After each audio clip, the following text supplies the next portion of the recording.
അസ്സലാമു അലൈക്കും വറഹ്മത്തുള്ളാഹി. അന്നും ഇന്നും എന്ന വിഷയത്തെക്കുറിച്ചാണ് നമ്മൾ ഇന്ന് സംസാരിക്കുന്നത്. അന്നും ഇന്നും എന്തൊക്കെ മാറ്റങ്ങളാണ് സംഭവിച്ചിട്ടുള്ളത്? ജീവിത ശൈലിയിൽ വന്ന മാറ്റമാണ് പ്രധാനം. മുമ്പ് നമ്മൾ ചെറിയ കുടിലുകളിലാണ് താമസിച്ചത്. ഓലമേന വീടുകൾ, മൺകട്ടകൾ കൊണ്ട് നിർമ്മിച്ച വീടുകൾ. ഇന്ന് അവിടെ വളരെയധികം സന്തോഷമാണ്, വളരെയധികം സമാധാനമാണ്. ആവശ്യങ്ങൾ കുറവായിരുന്നു, പക്ഷേ നമുക്ക് മനസ്സിന് വലിയ സമാധാനമുണ്ട്. ഇന്ന് വലിയ വീടുകളാണ്, പക്ഷേ മനസ്സിന് വലിയ സമാധാനങ്ങൾ കുറവാണ്. നമുക്ക് സംസാരിക്കാൻ, നമുക്കൊന്ന് ഇടപഴകാൻ സമയം വളരെ കുറഞ്ഞു പോയി. അന്ന് അങ്ങനെ ആയിരുന്നില്ല. പിന്നെ നമ്മുടെ ബന്ധങ്ങളിലേക്ക് എടുത്തു പരിശോധിച്ച് നോക്കുകയാണെങ്കിൽ, അന്ന് ഒരു വീട്ടിൽ ഒരു ആൾക്ക് എന്തെങ്കിലും ഒരു പ്രയാസമുണ്ടായിക്കഴിഞ്ഞാൽ, ഒരു വേദന ഉണ്ടായിക്കഴിഞ്ഞാൽ അതിൽ വീട്ടുകാരെല്ലാവരും പങ്കുചേരുന്നുണ്ട്. ഇന്ന് നമുക്കങ്ങനെ കാണാൻ കഴിയുന്നില്ല. അന്നൊരു സന്തോഷമുണ്ടെങ്കിൽ എല്ലാവരും ആ സന്തോഷത്തിൽ പങ്കുചേരുന്നു. ഇന്ന് അത്രമാത്രം അതിന്റെ കനമുണ്ടോ എന്ന് നമ്മൾ ആലോചിച്ച് നോക്കേണ്ടതാണ്. അതുപോലെ തന്നെ അന്ന് നമ്മൾ പരസ്പരം കൂടിയിരുന്ന് സംസാരിച്ചും സല്ലപിച്ചും നേരങ്ങൾ ഇങ്ങനെ ആസ്വദിക്കാറുണ്ട്. ഇന്നെങ്ങനെയാണ്? 1000 സുഹൃത്തുക്കളുണ്ട്, ഫ്രണ്ട്സുകളുണ്ട് ഓൺലൈനായി. പക്ഷെ നേരിട്ട് തന്റെ സഹോദരനോട് സംസാരിക്കാൻ സമയം കിട്ടുന്നില്ല. ഇത് വലിയൊരു മാറ്റമാണ്. നമ്മൾ ഒന്ന് മനസ്സ് തുറന്ന് സംസാരിക്കാൻ പോലും നമുക്ക് സമയം കിട്ടുന്നില്ല എന്നുള്ളത്. പിന്നെ സാങ്കേതിക വിദ്യകളാണ് നമ്മളെടുത്ത് ഒന്ന് പരിശോധിക്കുകയാണെങ്കിൽ, നമ്മൾ അന്നൊരു കത്ത് കിട്ടാൻ വേണ്ടിയിട്ട് ഒരാൾ മരിച്ചു കഴിഞ്ഞാൽ ചിലപ്പോൾ ഒരാഴ്ച കഴിഞ്ഞിട്ടൊക്കെ ആയിരിക്കും ആ മരണ വാർത്ത നമ്മളിലേക്ക് എത്താറുള്ളത്. എന്നാൽ ഇന്ന് എത്ര സുലഭമായ ഒരൊറ്റൊരു ക്ലിക്കിൽ തന്നെ രാജ്യത്തിന്റെ വിവിധ ഭാഗങ്ങളിൽ ലോകത്തേക്ക് ആ ഒരു വിവരം, സന്ദേശം എത്തുകയാണ്. ഇതൊരു വലിയ മാറ്റമാണ്. ഇന്ന് AI-യുടെയും ഡിജിറ്റൽ യുഗമാണ്. ഏതൊരു കാര്യവും പെട്ടെന്ന് തന്നെ നമുക്ക് സാധിപ്പിച്ചെടുക്കാൻ കഴിയും. ഓൺലൈൻ വർക്കുകൾക്ക് സജീവമാണ്. മുമ്പൊരു ഫോട്ടോ എടുക്കണമെങ്കിൽ തന്നെ എത്രമാത്രം പ്രയാസമാണ്. സ്റ്റുഡിയോ അന്വേഷിക്കണം, അവിടെ പോയി എടുക്കണം, അത് കിട്ടണം, എന്നിട്ട് എത്ര സമയങ്ങൾ വേണമായിരുന്നു. ഇന്നൊരു ഐഫോൺ ഉണ്ടായിക്കഴിഞ്ഞാൽ പെട്ടെന്നൊരു ക്ലിക്കിൽ സംഗതി പൊളിയാവും. അതാണ് അന്നും ഇന്നും എത്ര മാറ്റമാണ്.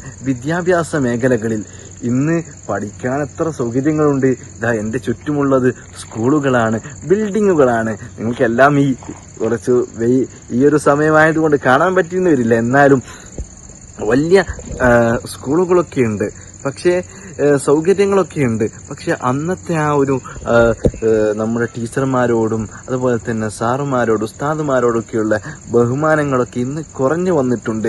അന്ന് വളരെ കഠിനാധ്വാനം ചെയ്ത് പഠിക്കുന്ന കുട്ടികളുണ്ട്. ഇന്ന് അതിനെ അപേക്ഷിച്ച് നോക്കുമ്പോൾ എത്രയോ കുറഞ്ഞു പോയി. അധ്വാനിക്കാൻ കഴിയുന്നില്ല. അന്ന് വലിയ പുസ്തകങ്ങളൊക്കെ വായിച്ച് നമ്മൾ വലിയ ഉന്നതിയിലേക്കാണ് നമ്മൾ ചിന്തിച്ചതും നമ്മൾ പരിശ്രമിച്ചതും. ഇന്ന് ഷോർട്ട് നോട്ടുകളിലേക്ക് നമ്മുടെ വാർത്തകളൊക്കെ ചുരുങ്ങി വന്നു.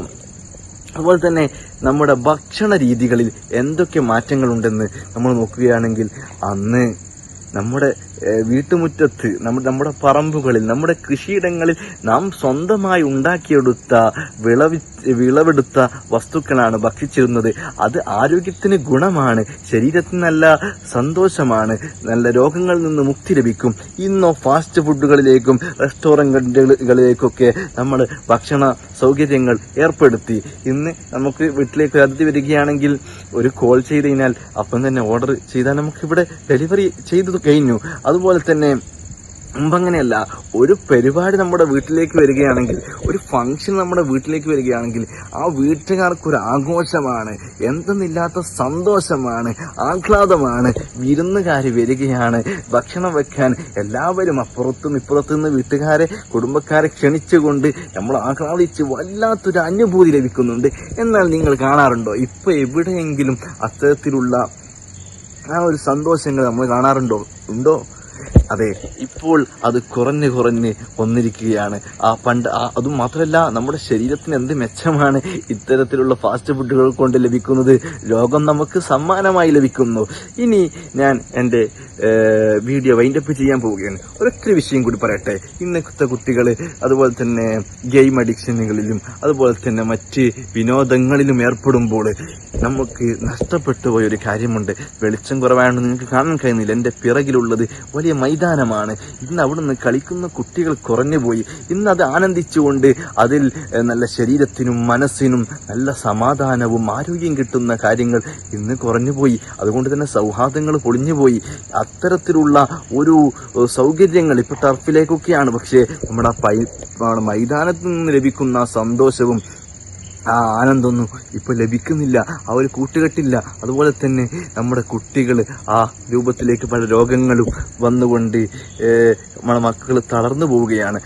അതുകൊണ്ട് തന്നെ രക്ഷിതാക്കൾ ശ്രദ്ധിക്കണം. അവർക്ക് പഠിക്കാനുള്ള സൗകര്യങ്ങളും സംവിധാനങ്ങളൊക്കെ ഒരുക്കി കൊടുക്കുമ്പോൾ തന്നെ അവർക്ക് കളിക്കാനുള്ള അവരുടെ ആരോഗ്യത്തിനും മനസ്സിനും നല്ല ആരോഗ്യം കിട്ടുന്ന കാര്യങ്ങൾ നമ്മൾ ചെയ്തു കൊടുക്കണം. അതുപോലെ തന്നെ മുമ്പ് നമ്മൾ സംവിധാനങ്ങളൊക്കെ കുറവാണ്, റോഡുകൾ കുറവാണ്. ഇന്ന് നല്ല റോഡ് സംവിധാനങ്ങളുണ്ട് ഒരുപാട്. നമ്മൾ പക്ഷെ ഇങ്ങനെയൊക്കെ നമ്മൾ അപ്ഡേറ്റ് ആയിട്ട് വരുമ്പോഴും വേറൊരു വിഷയം, നമ്മുടെ കായലുകളും പുഴകളും വയലുകളൊക്കെ നികത്തിക്കൊണ്ടിരിക്കുന്ന ഒരു വേദനാജനകമായ കാഴ്ചകൾ നമ്മൾ കാണുന്നുമുണ്ട്. അതുകൊണ്ട് തന്നെ നമ്മൾ പുതിയ സംവിധാനങ്ങൾ ഉപയോഗപ്പെടുത്തിക്കൊണ്ട് പഴമയിലെ ആ തനിമ നിലനിർത്തിക്കൊണ്ട് കൊണ്ടുപോകണമെന്നാണ് ഞാൻ പറയുന്നത്. നല്ല സൗഹാർദ്ദവും സ്നേഹവും എപ്പോഴും പങ്കുവെച്ചുകൊണ്ട് നല്ല വ്യക്തി ജീവിതം അന്നും ഇന്നും സമന്വയിപ്പിച്ചുകൊണ്ട് കൊണ്ടുപോകാൻ വേണ്ടി ശ്രദ്ധിക്കണം. ഒരു വ്യക്തിയെ സംബന്ധിച്ചിടത്തോളം അവനിക്ക് ഇന്നുള്ളതിനേക്കാൾ നാളെ മാറ്റം വരുന്നില്ലെങ്കിൽ അവന്റെ ജീവിതത്തിൽ യഥാർത്ഥ വിജയം അവൻ കണ്ടെത്തിയിട്ടില്ലെന്ന് മനസ്സിലാക്കാം. അതുകൊണ്ട് ഇന്നും നാളെയും തമ്മിൽ നല്ല മാറ്റങ്ങൾ വരുത്തിക്കൊണ്ട് എല്ലാം ഒരുമിപ്പിച്ചുകൊണ്ട് സ്നേഹത്തോടെ കൊണ്ടുപോകണം എന്ന് ആശംസിച്ചുകൊണ്ട് എൻ്റെ വാക്കുകൾ അവസാനിപ്പിക്കുന്നു. അസ്സലാമു അലൈക്കും. വീണ്ടും കാണാം.